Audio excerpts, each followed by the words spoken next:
In the study of demonology and theology, few names inspire as much fascination and fear as Satan and Lucifer. Though often used interchangeably in modern culture, from the devil's advocate to paradise lost, they have distinct origins and meanings. A deeper exploration reveals that Satan and Lucifer evolved from separate linguistic, biblical, and philosophical traditions before merging in Christian thought. This guide examines their origins, biblical roles, historical conflation, theological contrasts, and their enduring impact on literature, psychology, and culture.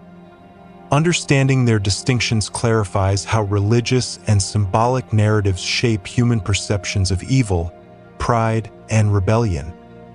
The names Satan and Lucifer originate from entirely different linguistic and cultural roots.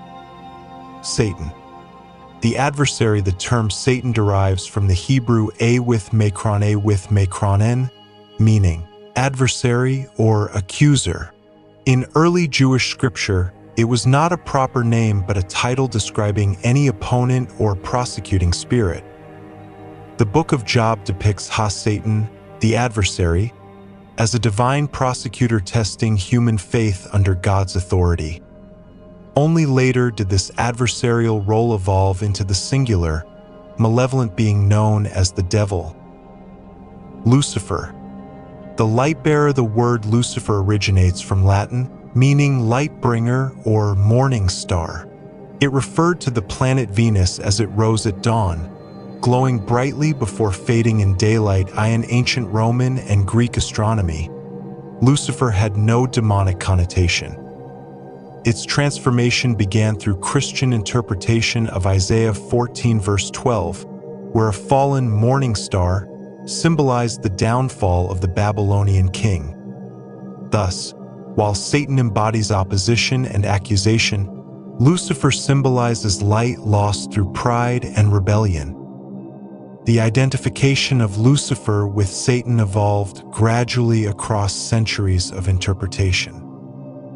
Early church fathers like Origen, Tertullian, and Jerome merged Hebrew and Hellenistic ideas, linking the morning star with a fallen angel. St. Augustine emphasized pride as the essence of Lucifer's fall, shaping Western theology's view of the devil as a symbol of rebellion.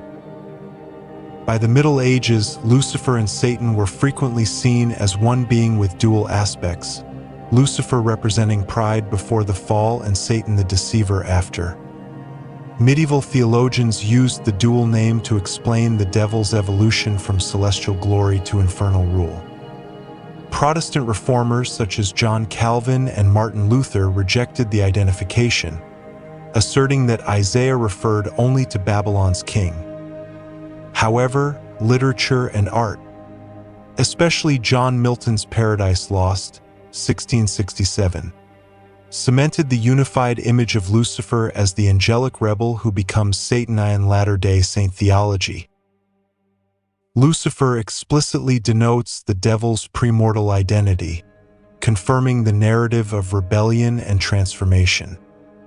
This historical fusion illustrates Christianity's synthesis of Jewish, Roman, and Greek mythologies into one moral cosmology. Despite their differing origins, both figures represent the human struggle with sin, pride, and defiance. Their fusion underscores Christianity's narrative of a cosmic rebellion rooted in ambition and the desire for autonomy. The merging of Satan and Lucifer shaped centuries of theology, literature, and art. Lucifer's descent from radiant angel to prince of darkness embodies the archetype of the fallen hero. Psychologically, it mirrors Carl Jung's shadow self, symbolizing repressed desires and the moral tension between good and evil. In literature, Lucifer often emerges as a symbol of defiance. From Milton's Paradise Lost to Goethe's Faust, he personifies the intellectual rebel who seeks freedom beyond divine constraint. Modern works like Neil Gaiman's Sandman or the TV series Lucifer portray him as a complex anti-hero, charismatic, remorseful, and questioning divine justice. Satan, by contrast, embodies pure opposition and corruption. He appears as the deceiver, adversary, and ruler of chaos in both theology and pop culture. Horror films, sermons, and medieval art often depict him as the ultimate enemy of salvation, stripped of the nuance once afforded to Lucifer. Together, these figures represent humanity's moral duality, the tension between enlightenment and arrogance, knowledge and rebellion. Lucifer's light symbolizes aspiration, while Satan's darkness reflects consequence. Their union in theology illustrates how the pursuit of power without humility leads to destruction. The conflation of Satan and Lucifer reveals the evolution of evil as a moral concept. Early traditions viewed the adversary as part of divine testing. Later theology transformed him into a personification of sin, reflecting human fears of autonomy and corruption. The Luciferian archetype, a being of light cast down for pride, remains a metaphor for hubris and the loss of innocence. Philosophically, it reflects the Promethean struggle, the quest for forbidden knowledge and independence at the cost of grace. In Christian symbolism, their story remains a cautionary tale about the balance between free will and divine order. Satan and Lucifer, though often used interchangeably, began as separate figures with distinct origins. Satan emerged as the adversary, an active force of opposition and temptation. Lucifer began as the morning star, a metaphor for pride's fall from glory. Their eventual union in theology and literature transformed them into one complex archetype, the fallen angel whose rebellion defines evil and autonomy alike. Understanding this evolution reveals not only religious history but also humanity's enduring fascination with rebellion, ambition, and the boundaries of divine law.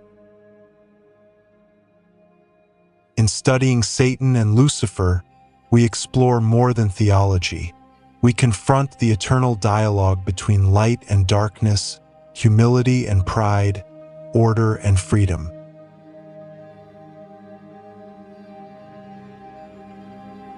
Thank you for listening. Join our always growing legion. Discover Satan World.